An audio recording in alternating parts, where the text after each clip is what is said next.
Au cours de son ministère terrestre, notre Seigneur se sert à plusieurs reprises d'une expression particulière qui, dans sa bouche, a quelque chose de solennel.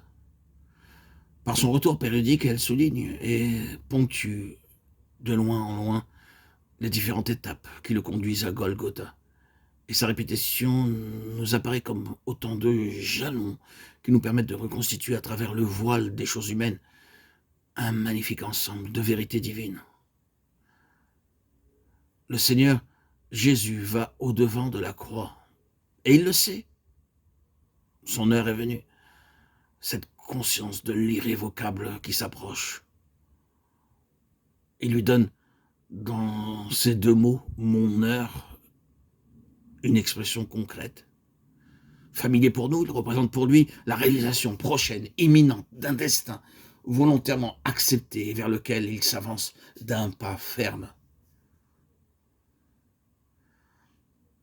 Approchons-nous et regardons de plus près quelques-unes de ces étapes à la lumière de la parole que nous venons de rappeler. Ouvrons d'abord l'évangile de Jean au chapitre 2.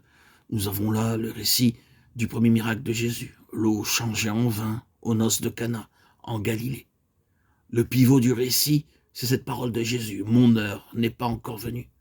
Marie, sa mère, selon la chair, était venue à lui, disant « Ils n'ont plus de vin ». Qu'elle s'attendit ou non à un miracle de sa part, peu importe. Nous n'avons pas besoin de préciser ce point ici. À en juger par la réponse qu'il lui donne, nous pencherons plutôt pour la négative. « Femme, qu'y a-t-il entre moi et toi ?» Le terme « femme » employé ici dans le texte grec était chez les orientaux une expression pleine de déférence. On pouvait même s'en servir pour aborder une reine. Et cette réponse pourrait être développée comme suit. Qu'y a-t-il de commun entre toi et moi? Tu penses à une chose, je pense, moi, à quelque chose d'autre.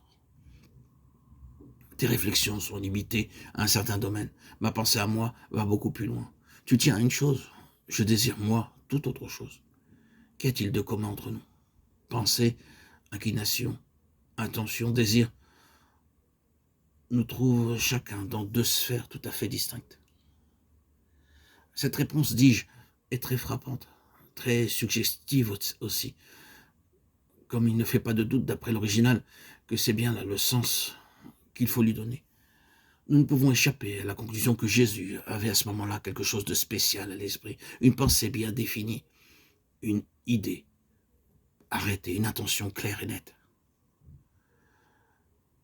Ce qu'il se préparait à faire, l'événement qu'il allait se produire, avait dans sa pensée une signification qui dépassait infiniment tout ce qu'il pouvait y avoir dans la pensée de n'importe qui d'autre. Il n'y avait en réalité aucun rapport, aucune comparaison possible entre ce à quoi tous les autres pensaient et sa préoccupation à lui. Il y avait quelque chose à l'esprit qu'ils ne pouvaient, eux, ni discerner, ni percevoir. Qu'était-ce donc? Si l'on se souvient qu'il était au début de son ministère, si l'on réalise que ce fut là la première manifestation de sa souveraineté comme fils de Dieu, on est déjà sur la voie. On se rend compte qu'il y a là de sa part une intention positive de donner à ce premier acte une signification tout à fait spéciale, nettement distincte de tout ce qu'on pourrait supposer. Dans sa pensée, toute cette affaire est destinée à revêtir un sens et une portée éternelle.